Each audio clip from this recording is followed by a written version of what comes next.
ఏదైతే micro finance పేరిట ఈ సుబ్బు అనే అడ్వకేట్ ఎవరైతే ఉన్నారో ఆయన నా మీద చేస్తున్నటువంటి ఆరోపణలు ఏవైతే ఉన్నాయో అవన్నీ ఫేక్ అలిగేషన్స్. నిజంగా నేను ఇందులో ఇన్వాల్వ్ అయి ఉంటే గిన నేను ఎక్కడికైనా రావడానికి సిద్ధం. నేను ఎక్కడ ఏ పోలీస్ గడపలైనా ఏ కోర్టు గడపైనా తొక్కడానికి సిద్ధం. నేను ఇందులో నన్ను ఇన్వాల్వ్ అయినావు అని చెప్పి తేలిస్తే నేను ఏమన్నా చేయడానికి సిద్ధం. ఇన్వాల్వ్ కాలేదని తేలిస్తే మీరేం చేస్తారు? మీడియా మిత్రులు అందరూ కూడా, నేను మీడియా ఫ్యామిలీ నుంచి వచ్చాను, మీరందరూ ఏం చేస్తారు? నాకు మాట ఇవ్వాలి. ఆయన ఇవన్నీ తప్పుడు ఎలిగేషన్స్ వేస్తున్నాడు. ఒక బంజారా గిరిజన ఆడబిడ్డ మీద కష్టపడి 14 ఏళ్ల నుంచి ఒక్కొక్క మెట్టు ఎదిగి పోయినటువంటి ఆడబిడ్డ మీద ఆయన ఈ ఫేమస్ కోసం కేవలం బిగ్ బాస్కి వెళ్ళాలి, శ్రీముఖి అంటే క్రష్, ఫేమ్ అవ్వాలి. ఆయన ఒక భరతనాట్యం డాన్సర్. సో ఆ డాన్స్ అవన్నీ నేర్చుకొని ఉన్నాడు కాబట్టి ఆయనకి సినిమా పిచ్చి ఎక్కువ, సినిమాల మీద మక్కువ ఎక్కువ.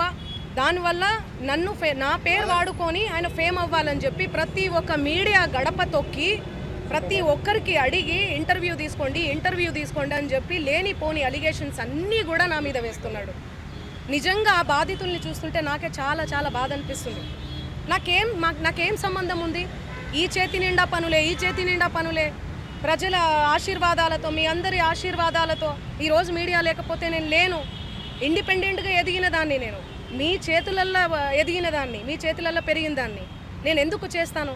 నేను అక్కడి నుంచే కదా వచ్చాను. ఎక్కడి నుంచి అయితే వచ్చానో వాళ్ళ పొట్ట నేను కొడతానా? నిజంగా నేను బాధితుల తరపున గట్టిగా నిలబడుతున్నాను. ఎవరైతే నా పేరు యూజ్ చేసి చీట్ చేసి ఎవరైతే వాళ్ళ దగ్గర నుంచి డబ్బులు తీసుకున్నారో వాళ్ళని కంపల్సరీ కఠినంగా శిక్షించాలని నేను పోలీస్ శాఖను కానీ కోరుతున్నాను. సిగపోగు పూర్తి నేమ్ ఆయన పేరు చూడండి. ఆయన పేరు మీద నేను కంప్లైంట్ ఇవ్వడానికి వచ్చాను. ఎక్స్టార్షన్ కంప్లైంట్ ఇచ్చాను ఆల్రెడీ. మేము నా మీద ఎవరెవరో ఆరోపిస్తారండి, ఎవరెవరో వస్తారు, ఫోటోలు దిగుతారు. మీరు దిగరా? ఇంతకు ముందే దిగిర్రు. మీరు దిగరా? ఎవరి సెలబ్రిటీ స్టేటస్లో ఉన్నాను. నేను సెలబ్రిటీగా ఏ రోజు ఫీల్ అవ్వలేదండి. సెలబ్రిటీగా నేను ఫీల్ అయ్యి ఉంటే ఈ రోజు ఈ 14 ఏళ్ళ జర్నీ కొనసాగేది కాదు, ఎక్కడో ఆగిపోయేదాన్ని.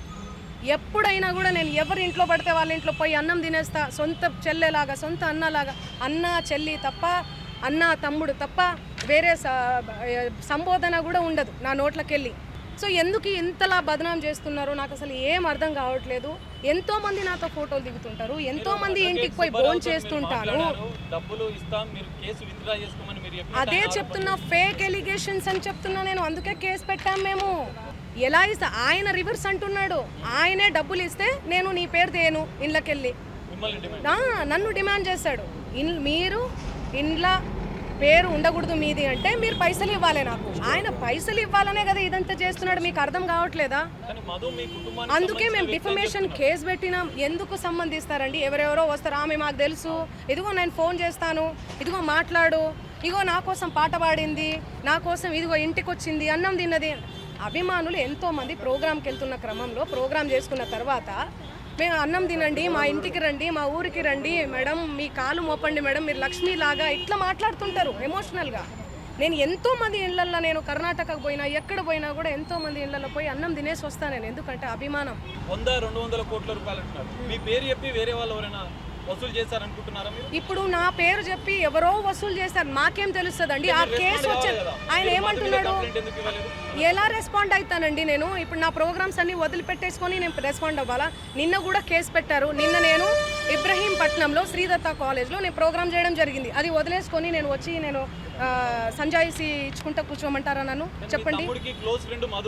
ఎందుకు ఉంటారండి క్లోజ్ ఫ్రెండ్స్? మా బంజారా కమ్యూనిటీ వాళ్ళందరూ కూడా ఎందుకు చాలా మంది ఉంటారండి. ఉస్మానియా యూనివర్సిటీ ఉన్నారు, కర్ణాటక యూనివర్సిటీ నుంచి ఉన్నారు. నా ఓన్ చేసుకుంటారు, మా అక్క అని చెప్పి. మా కమ్యూనిటీ వాళ్ళు, మేము కూడా మా కమ్యూనిటీ అని చెప్పి నేను కూడా మాట్లాడతాను ఓన్ చేసుకొని. అరే తమ్మి అనుకొని అది ఇది అనుకుంటా మా భాషలో మాట్లాడతాను నేను. కంప్లైంట్ ఇచ్చిన సుబ్బారావు మీద ఇప్పుడు పంజాగుట్ట కేసులో కంప్లైంట్ చేశారు, మీ మీద ఆరోపణలు చేస్తున్నారు. ఇప్పుడు నేను ఒకటే నాకు డబ్బులు వసూలు చేశాడని నాకు తెలియదు కదండి. ఈయన చెప్తున్నాడు కదా. అవును, చేసి పెడతాము, అందరి మీద పెడతాము. ఒక్కరు సిఐడి కేసు ఉంది వాళ్ళ మీద, సిఐడిలో ఉంది ఆ కేసు. 1 year అవుతుందండి. చూపి అన్న, చూపి 2025. మీరు అవన్నీ తెలుసుకోరా? నాకు అర్థం కాదు. టకాటకని పెట్టేస్తే నా ఫ్యామిలీ ఏమైపోవాలి, మా నాన్న ఏమైపోవాలి, మా అమ్మ ఏమైపోవాలి? కొంచెమన్నా మీరు ఆలోచించాలి కదా ముందు వెనక. నేను అలా చేస్తానా? నేను ఎన్ని పాటలు చేస్తున్నా, ఎవ్రీ ఇయర్ పాటలు. డబ్బులు కట్టలు లెక్క పెడుతున్న మీ తమ్ముడి వీడియో కూడా వైరల్ అయింది. అది మా తమ్ముడు కాదు, అదే చెప్తున్నా నేను. మా తమ్ముడు కాదు, ఎవరు ఆయన? మా తమ్ముడు ఫోటో చూపియాలనా నేను? మా తమ్ముడిని చూపియాలనా? ఫోటో చూడండి, నా ఇన్స్టాలో ఉంటది, అన్ని దగ్గర ఉన్నాయి. మీ తమ్ముడికి మధు కూడా ఎలాంటి సంబంధం లేదంట. సంబంధం అంటే ఫ్రెండ్షిప్ ఉంటుందండి. హాయ్ అంటే హాయ్, బాయ్ అంటే బాయ్. వాళ్ళు ప్రోగ్రామ్ కానీ వచ్చిర్రు, తీజ్ ప్రోగ్రామ్ జరుగుతుంది, సేవాలాల్ ప్రోగ్రామ్ ఉంటుంది, ప్రోగ్రామ్ కానీ వచ్చిర్రు. ఆ బంజారా కమ్యూనిటీకి సంబంధించినటువంటి వ్యవహారాలు, ప్రోగ్రామ్స్ ఏవైతే ఉంటాయో అవన్నీ మా తమ్ముడు చూసుకుంటాడు. మిగతా తెలుగు ప్రోగ్రామ్స్, కర్ణాటక, కన్నడ ప్రోగ్రామ్స్ ఏమైతే ఉన్నాయో అవన్నీ నా మేనేజర్ చూసుకుంటాడు. సో అది నా ఎంతో మంది వస్తుంటారు. ఇప్పుడు నా పేరు చెప్పి వాళ్ళు వసూలు చేసుకునే నాకేం తెలుసు? నేనేమన్నా రోబోనా, లేకపోతే దేవుణ్ణా, దేవతనా, లేకపోతే నేను చూసుకుంటూ కూర్చోనికి ఎవరెవరు నా పేరు మీద ఏం చేస్తున్నారని చెప్పనీకి?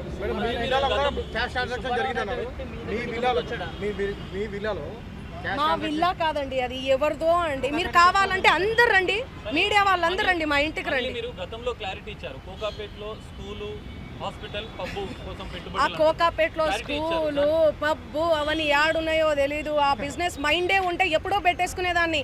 నీ పాటల ప్రపంచంలోనే ఎందుకు బతికేదాన్ని? నాకు పాటలు పాడడం, పాటల ప్రపంచం తప్ప ఏమీ తెలియదండి. నాకు నిజంగా డబ్బు ఆశ ఉంటే లాస్ట్ ఇయర్ ఎన్నికలు 2023 ఇక్కడ, 2023 ఇక్కడ, 2024 అక్కడ జరిగింది. నేను ఏపీలో కానీ ఏ తెలంగాణలో కానీ ఎక్కడన్నా కనిపించినా ఎన్నో మనీ ఆఫర్ చేసిర్రు, నాకు కోట్లు ఇస్తామని చెప్పి. అయినా కూడా నేను కనిపించలేదు. ఎందుకంటే నాకు డబ్బు ముఖ్యం కాదండి, వ్యక్తిత్వం చాలా ఇంపార్టెంట్. చాలా నియత్గా, చాలా ఎథిక్స్తో బతుకుతూ వస్తున్నానండి నేను. నాకేం అవసరం ఉంది చెప్పండి? చేతి నిండా పనులు. మీరు చూడట్లే, నా ఇన్స్టా చూడట్లే, సోషల్ మీడియాలో చూడట్లే. ఒక్క పాట చేస్తే ఎందుకండి ప్రజలు ఇంతగానం ఆశీర్వదిస్తున్నారు? నాకేం అవసరం ఉందండి? వీడియో ఉంది, నా వీడియో ఉంది. ఆ ఫోటోలో, ఆ కట్టల ఎంచే ఫోటోలో ఎవరున్నారండి?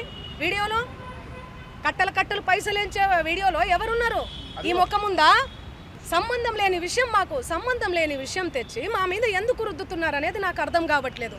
సెన్సిటివ్ మ్యాటర్ అండి ఇది. కొంచెం ఆచితూచి వెరిఫికేషన్ చేసుకొని మీరు వేయాలి మీడియాలో, సోషల్ మీడియాలో కానీ, మీడియాలో కానీ. దయచేసి చెప్తున్నా, నేను మళ్ళీ చెప్తున్నా, తనది గిన నాది గిన ఇందులో ఇన్వాల్వ్మెంట్ ఉంది అంటే మీరు ఎక్కడికన్నా రమ్మని చెప్పండి, నేను సిద్ధం. మీడియా మిత్రులందరికీ కూడా చెప్తున్నా, నాది ఇన్వాల్వ్మెంట్ లేదు ఈ కేసులో అని అంటే గిన మీరు ఆ సుబ్బు అనే అడ్వకేట్ని మీరు ఏం చేస్తారనేది నాకు మాట ఇవ్వాలి. సిద్ధమా దానికి? ఇంతగడం నన్ను హరాస్ చేస్తున్నారు కదా, ఎక్కడ చూడు మంగ్లీ. మంచి విషయాలు ఎక్కడా స్క్రోల్ చేయరు. ఈ విషయాలు, ఈ నెగటివిటీని ఎందుకు ఇంత సెన్సేషనల్? మీరు మీడియాను అస్సలు తప్పు పట్టలే నేను. మీడియా అదే చెప్తున్నా.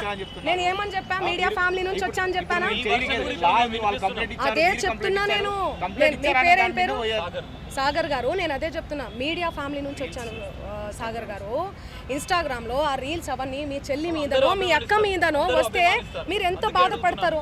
నేను అదే చెప్తున్నా. మీడియా నుంచి ఒక్కొక్క మెట్టెక్కి సింగర్ గా ఇంత డెవలప్ అయ్యారు కదా, మిమ్మల్ని ఎందుకు టార్గెట్ చేస్తున్నారు? అది మీరు చెప్పాలి. మీరు ఏమనుకుంటున్నారు దానికి సంబంధించి? నాకు తెలియదు అది. ఎందుకంటే నేను మీడియాలో వచ్చి ఇంటర్వ్యూలు ఇస్తలేను, మరి ఏమో నాకే తెలియదు. ఎందుకంటే నా పని చెప్తుంది, నేను పని చేసుకుంటూ వెళ్తున్నా, నేను పాటలు చేసుకుంటూ.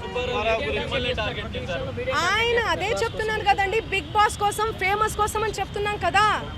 ఆయన కేవలం ఫేమస్ అవ్వాలి, ఫేమస్ అయ్యే దానికోసమే ఇదంతా చేస్తున్నాడు. ఆయన మాటలు మీరు చూడండి. నెక్స్ట్ ఇయర్ బిగ్ బాస్ వస్తే నేను వెళ్తాను.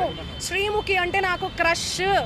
నాతో మాట్లాడేటప్పుడు కూడా మీతో ఫ్రెండ్షిప్ చేసుకుందామంటే మీరేంది అరగంటగా మాట్లాడుతున్నారంటే, అవును కేసు పెడతాము అంటే అరగంటగా మాట్లాడకుండా ఎందుకు మాట్లాడతారండి? నేను తప్పు చేయను దాన్ని, తప్పు చేయను ఎవరన్నా మాట్లాడతారు. నేను మీకు వీడియో చూపిస్తాను, ఆగండి, చూడండి ఎలా మాట్లాడుతున్నాడు, ఎట్లా డిమాండ్ చేస్తున్నాడు చూడండి. ఇంతే సౌండ్ అండి ఇది. చూడండి, నువ్వేమన్నా ఆకాశం నుంచి ఊడిపడ్డావా? నడుమంత్రపు సిరియా ఇదంతా? ఇంత వల్గర్ లాంగ్వేజా? ఇంత సోకులు ఎందుకు పడతారు మీరు? ఎలా వస్తానండి? నేను అదే చెప్తున్నా, పనులు ఉన్నాయండి, నాకు ప్రోగ్రామ్స్ ఉన్నాయి. కర్ణాటకకు పోయినాను నిన్ననే. నేను శ్రీదత్త యూనివర్సిటీలో కాలేజ్లో ప్రోగ్రామ్ కూడా చేశాను, మీరు చూడండి. నా అప్డేట్స్ దయచేసి చూడండి. ఇన్స్టాలో నేను పోస్ట్ కూడా పెట్టడం జరిగింది. దీనికి నాకు ఏ సంబంధం లేదు. బాధితులకు దయచేసి పోలీస్ శాఖ వారు న్యాయం చేయండి. నేను బాధితుల అండగా ఉంటారా? డెఫినెట్లీ ఖచ్చితంగా ఉంటా. అంటే మీరు బాధపడదు, మీడియా కూడా 100% మీకు సపోర్ట్ చేస్తుంది. అంటే ఈ విషయంలో మీరు కొంత క్లారిటీ ఇవ్వాలన్న ఉద్దేశం. సో మీ అభిమానులకు ఒక్కటే పోలీస్ డిపార్ట్మెంట్ మీరు రిక్వెస్ట్ చేసి నేను మీడియా మిత్రులకు నేను ఒకటే కోరుకుంటున్నా, దయచేసి ముందు వెనక వెరిఫికేషన్ చేసుకొని పోలీస్ వాళ్ళని అందరినీ కూడా అడిగి దయచేసి నేను సోషల్ మీడియా నుంచి వచ్చా. నేను సోషల్ మీడియానే నాకు శాపంగా మారుతుందని నేను ఏ రోజు కూడా అనుకోలేదు. నేను ఒక ఆడపిల్లని దయచేసి చెప్తున్నా, ఇందులో నా ఇన్వాల్వ్మెంట్ ఉంటే మళ్ళీ చెప్తున్నా, మీరు ఏం చేసినా నేను పడ్డానికి సిద్ధం. నేను ఎక్కడికైనా వస్తాను. కానీ అనవసరంగా నన్ను దయచేసి బ్లేమ్ చేయకండి ముందు వెనక తెలుసుకోకుండా. ఇందులో నా ఇన్వాల్వ్మెంట్ 1% కాదు కదా, 0% కూడా లేదు. ఆయన జస్ట్ ఫేమస్ అవ్వడం కోసమే నాతో మాట్లాడాడు కూడా, నువ్వు వస్తేనే నేను మాట్లాడతాను అని చెప్పి. ప్రతి ఒక్కరిని కూడా ఆయన అట్లనే అప్రోచ్ అవుతున్నారు. సెలబ్రిటీస్ని నేను కనుక్కున్నాను కూడా, ప్రతి ఒక్క సెలబ్రిటీ ఇదే చెప్తున్నారు. రిటర్న్ డబ్బులు ఇచ్చి మరీ ఇంటర్వ్యూ చేయించుకుంటాడట ఆయన. అంత పిచ్చి ఉంది ఆయనకి. ఆయన ముందు వీడియోలు వినండి. అండ్ ఈ కేసు సిఐడిలో ఆల్రెడీ నడుస్తుంది. 1 year నుంచి నడుస్తుంది. 3 years నుంచి వాళ్ళు ఈ దందా నడిపిస్తున్నారంట. వాళ్ళందరూ కూడా బాలాజీ నాయక్, మధు నాయక్, ఇంకెవరెవరో, హేమకాంత్ రెడ్డి, ఇంకోరు ఎవరెవరో ఉన్నారు. వాళ్ళంతా గొలుసు కట్టులా ఉన్నారు వాళ్ళు. నాకు అసలు తెలీదు. అన్యం పుణ్యం ఎరగని మమ్మల్ని, నన్ను, నా ఫ్యామిలీని దయచేసి రోడ్డుకి ఇచ్చి మీడియా మిత్రులారా నేను మళ్ళీ చెప్తున్నా, న్యాయం ఎవరి వైపు ఉంటే వాళ్ళ వైపు ఉండండి. దయచేసి మీడియా అంటేనే నాకు చాలా గౌరవం. నిఖార్సైన మీడియా. దయచేసి చెప్తున్నా, మళ్ళీ చెప్తున్నా, వాస్తవాలు చెప్పండి. అవాస్తవాలు వద్దు. సడన్గా ఇట్లా ఏం తెలియకుండా ఎవరో వచ్చి నా మీద ఎలిగేషన్స్ వేస్తే దయచేసి మీరు పెట్టుకోకండి. ఎందుకంటే నేను ఒక ఆడబిడ్డని, గిరిజన ఆడబిడ్డని. ఎవరెవరో పడనోళ్ళు మా ప్రోగ్రామ్కి రాలేదు, అంత బలుప, అంత ఓవర్ యాక్షనా, ఏమేమో ఉంటాయి. వాళ్ళు వచ్చి పడదు అని చెప్పి ఏదేదో మాట్లాడుతుంటారు. మీరు అట్లా పెట్టుకోవడం చాలా తప్పు. దయచేసి మీడియా మిత్రులు, నా ఫ్యామిలీ లాంటి వాళ్ళు, నా ఫ్యామిలీ మీడియా అంటేనే నా ఫ్యామిలీ. నేను కూడా ఒక జర్నలిస్ట్గానే వచ్చాను. కానీ ఎవరిని ఏ మాట అనకుండా నా కష్టాన్ని నేను నమ్ముకొని, నా పాటను నేను నమ్ముకొని ముందుకెళ్తున్నా. నా మీద పార్టీ ముద్రలు వేసినా కూడా నేను వద్దు ఈ పార్టీ అని చెప్పి అప్పుడెప్పుడో ముందుసారి సిచ్యువేషన్ని బట్టి వెళ్ళి పాటలు పాడిన. పార్టీ ముద్రలు వేస్తే 2023, 2024 ఎలక్షన్ మూమెంట్లో అసలు నేను ఎక్కడ కూడా కనిపించలేదు. ఎవరికి పాటలు కూడా పాడలేదు. అవునా కాదా? మీరు సెర్చ్ చేయండి. నేను ఎందుకు ఇన్వాల్వ్ అవుతాను చెప్పండి. దయచేసి చెప్తున్నా, నాకున్న క్రెడిబిలిటీతోనే ఇంతవరకు నేను వచ్చిన, ఆ క్రెడిబిలిటీతోనే ఇక్కడ దాకా కూడా నేను వచ్చిన. దయచేసి నా ఫేమ్ని డీఫేమ్ చేయకండి కోరుతున్నా నేను.